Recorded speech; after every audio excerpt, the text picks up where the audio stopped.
السلام علیکم ورحمۃ اللہ۔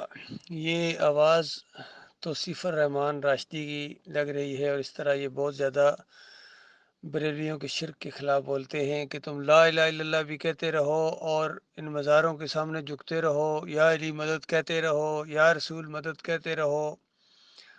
اسی طرح 11ویں چلتی رہیں، 12ویں چلتی رہیں، محرم کے کنڈے چل رہے ہیں، سبیلیں لگی ہوئی ہیں، عرس اور میلے ہو رہے ہیں، پھر لا الہ الا اللہ بھی ساتھ چل رہا ہے۔ تو ایسے لا الہ الا اللہ کا تمہیں کوئی فائدہ ہونے والا نہیں ہے، کیونکہ لا الہ الا اللہ صرف ایک زبان کی رٹ نہیں ہے، بلکہ ایک حقیقت ہے۔ شرک اور کفر کا جنازہ نکال دینے والی یہ ایک آواز ہے، یہ ایک تلوار ہے جو ہر طاقت والے کو، ہر اقتدار والے کو اور ہر باغی اور سرکش کو جو ہے نا یہ للکارتی ہے، اور شرک اور کفر کا جنازہ نکال دینے والی ہے۔ لیکن افسوس یہ ہے کہ آج مسلمانوں کی ایک عظیم اکثریت، سورہ یوسف کی 106 نمبر آیت، وما یؤمن اکثرهم باللہ الا وهم مشرکون، مالک فرماتا ہے اکثریت انسانوں کی اس طرح ایمان لاتی ہے کہ ایمان کا دعویٰ کرنے کے باوجود ساتھ ساتھ شرک بھی کرتے ہیں، یعنی ہوتے مشرک ہیں۔ تو یہ مسئلہ ہے آج اللہ کے بندو، جو مسلمانوں کو پوری دنیا میں آج ذلیل و خوار کیا جا رہا ہے، ان کی درگت بنائی جا رہی ہے، یہ ان کے دوغلے پن کی وجہ سے ہیں۔ دوغلے ہیں اپنے کلمے کے اندر، جو لا کہتے ہیں، یہ لا کہنے کے بعد اس کے اوپر پھر ایک اور لا چلاتے ہیں۔ اور افسوس کہ کاش یہ معاملہ صرف ایسے طبقے میں ہوتا جس کو یہ بدعتی کہتے ہیں یا بریلوی کہتے ہیں یا سنی کہتے ہیں۔ یہ معاملہ سارے مسالک کے اندر ہے۔ دیوبندیوں کے اندر واسطے وسیلے کا شرک ہے، پکار کا شرک ہے۔ محمود الحسن کہتے ہیں تفسیر شبیر احمد عثمانی کے پہلے صفحے توحید کی جو کڑاکے کی آیت آئی ہے، ایاک نعبد و ایاک نستعین، اس کی تشریح میں کہتے ہیں کہ اگر اللہ کے نیک بندوں کو، مقبول بندوں کو خالص واسطہ رحمت الہی سمجھ کر اگر ان کو بھی پکارا جائے تو یہ بھی اللہ ہی کو پکارنا ہے۔ اندازہ لگائیے، اب ساری توحید ختم، اور اس کے بعد جب بندوں کو پکارنا، اللہ کو پکارنا ہے، بندوں کے سجدے اللہ کو سجدے ہیں، تو بتائیے پھر پیچھے کیا رہ گیا؟ تو اسی طریقے سے توصیف الرحمان راشدی جو ہیں وہ نبی علیہ السلام کی قبر میں اعمال پیش ہونے، خاص کر صلاۃ والسلام کے پیش ہونے کا پکا عقیدہ رکھتے ہیں۔ یعنی ایک شرک سے منع کر رہے ہیں، یعنی کچھ بتوں کو توڑ رہے ہیں، بریلویوں کو بتوں کو توڑ رہے ہیں، اور سلفیوں کے اور اہل حدیثوں کے بتوں کو تقویت پہنچا رہے ہیں، ان کو پوری طرح ثابت کر رہے ہیں کہ یہ جو عقیدے ہیں یہ عین ایمان ہے، جو کفر شرک ہے اس کو عین ایمان کہہ رہے ہیں۔ اس سلسلے میں ایک چھوٹا سا واقعہ ایک دفعہ پیش آیا کہ اہل حدیث نے تعویذ لٹکایا ہوا تھا، اور اس کے جو آگے اس کا کام کرنے والا تھا خادم، اس نے بھی تعویذ لٹکایا ہوا تھا۔ تو میں نے اس کو منع کیا، وہ بریلوی تھا، تو نہیں منع ہوا، کدھر منع ہوتے ہیں یہ؟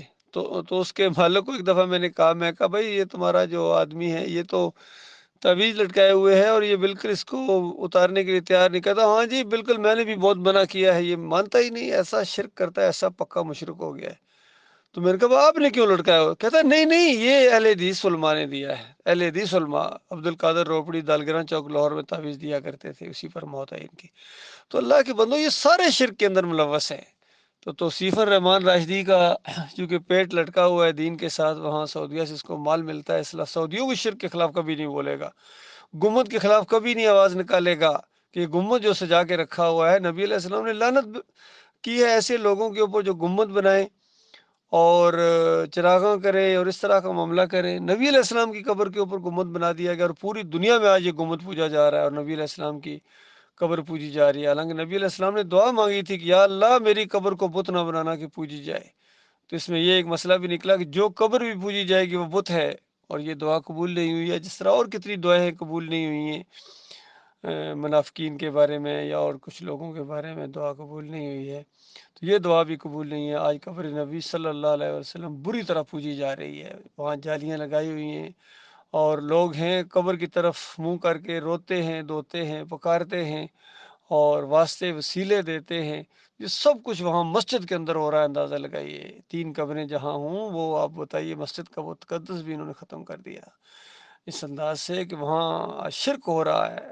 اور نبی علیہ السلام نے سختی کے ساتھ منع کیا تھا، وہی کچھ کام انہوں نے کیا ہے۔ تو یہ سب سے بڑے مجرم یہ ہیں، کیونکہ اللہ کی کتاب ان کی اپنی زبان کے اندر ہے، ان کو کسی ترجمے اور کسی گرامر کی ضرورت نہیں تھی، پھر بھی یہ سب سے زیادہ اس کے آج مخالف بن گئے ہیں۔ اور پوری دنیا میں جو گنبد بنا کے پوجے جا رہے ہیں قبروں کے اندر، پیروں کی قبروں کے اوپر، اس کو دلیل پکڑتے ہیں۔ اگر ان کو منع کیا جائے گنبد ہٹا دو، یہ قبر پکی نہ کرو، کہتے ہیں مدینے میں گئے ہو کبھی؟ تو وہاں بھی تو سبز گنبد ہے۔ تو اس طریقے سے اللہ کے بندوں آج شرک کیا جا رہا ہے، ہر طرف واسطے وسیلے کا شرک۔ نبی علیہ السلام کو قبر میں زندہ مانتے ہیں، یہ شرک کیا جڑ ہے یہ عقیدہ، حالانکہ نبی علیہ السلام اور شہداء جنتوں میں زندہ ہیں، ان قبروں میں نہیں۔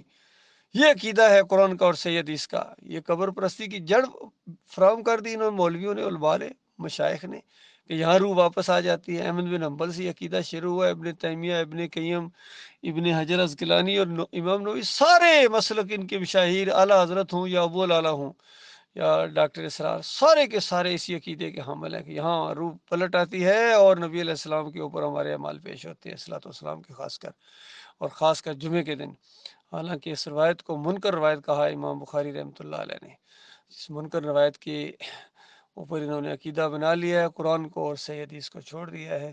اس وجہ سے آج مسلمانوں کو ہر جگہ ذل و خوار کیا جا رہا ہے۔ اگر یہ توبہ استغفار کرے شرک سے، مسلک پرستی سے، جمہوریت سے، خالص اللہ کے دین کی طرف آ جائے، آج بھی اللہ تعالیٰ کا وعدہ ہے وَأَنْتُمُ الْأَعْلَوْنَ إِن كُنتُم مُؤْمِنِينَ، کہ اگر تم مومن بن جاؤ تمہارا سر ہم بلند کریں گے، تمہیں عزت عطا فرمائیں گے۔ لیکن یہ مومن بننے کے بجائے کوئی بریلوی بنا ہوا ہے، کوئی دیوبندی بنا ہوا ہے، کوئی اہل حدیث ہے، کوئی سلفی ہے، کوئی صوفی ہے، سارے کے سارے کسی نہ کسی مسلک کے ساتھ اٹیچ ہے۔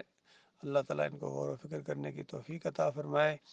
یہ بولتے تو ہیں، کچھ شرک کا رد کرتے ہیں، کچھ شرک کی حمایت کرتے ہیں، چاہے یہ علی انجینئر ہوں، ڈاکٹر ذاکر نائک ہوں، یا ڈاکٹر اسرار گزرے ہیں، تقی عثمانی ہوں، طارق جمیل ہوں، اور فضل الرحمان ہوں، سارے کے سارے کہیں نہ کہیں ان کا شرک کے ساتھ میل ملاپ ہے، اسی وجہ سے خیر نہیں آ رہی ہے۔ اللہ تعالیٰ غور و فکر کرنے کی توفیق عطا فرمائے۔